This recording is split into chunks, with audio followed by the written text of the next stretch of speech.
All right, for this week's DYDX segment, we have David, the VP of Strategy and Operations at the DYDX Foundation. Could you please start by telling us what exactly the DYDX Foundation is? Absolutely. Thanks for having me. So the DYDX Foundation is an independent nonprofit based in Switzerland, whose main purpose is to support and grow the DYDX protocol ecosystem by enabling communities, developers, and decentralized governance.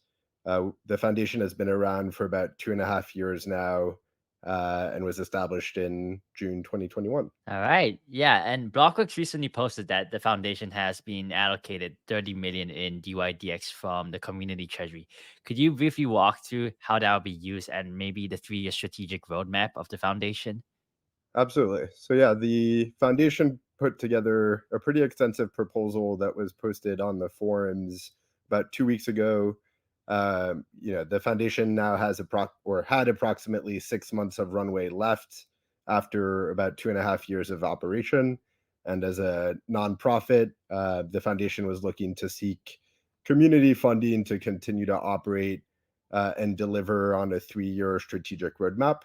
The foundation's vision is that the DYDX chain will become the underlying infrastructure of the largest DeFi protocol in the world, where really any asset that has a price feed can be traded.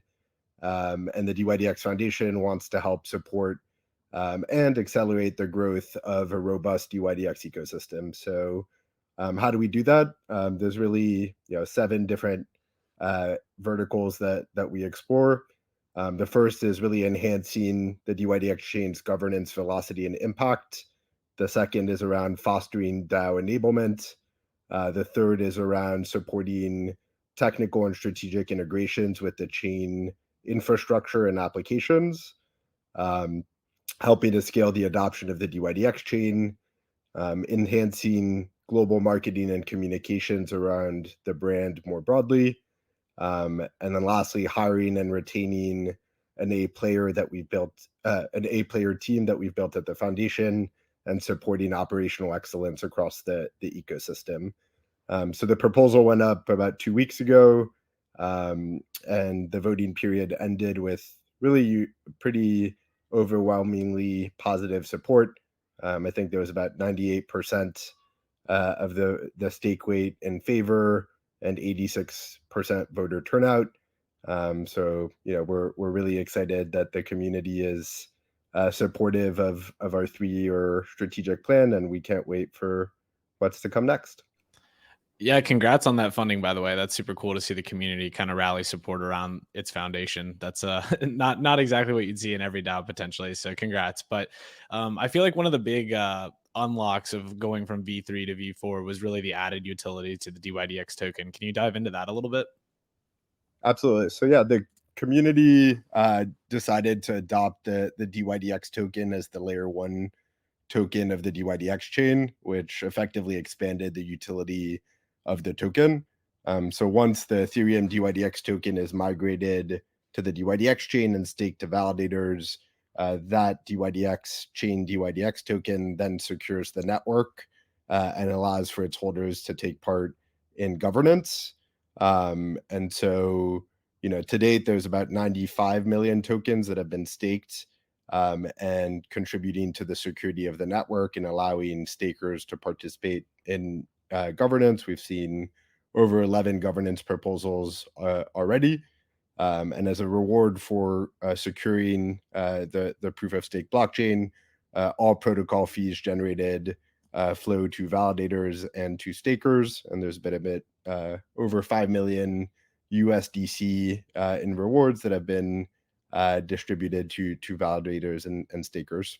All right. Yeah. I mean, it's always really interesting to see a token have so much utility and it being like genuinely integrated within an ecosystem. That's pretty rare to come about. And I know DYDX has a lot of plans for 2024.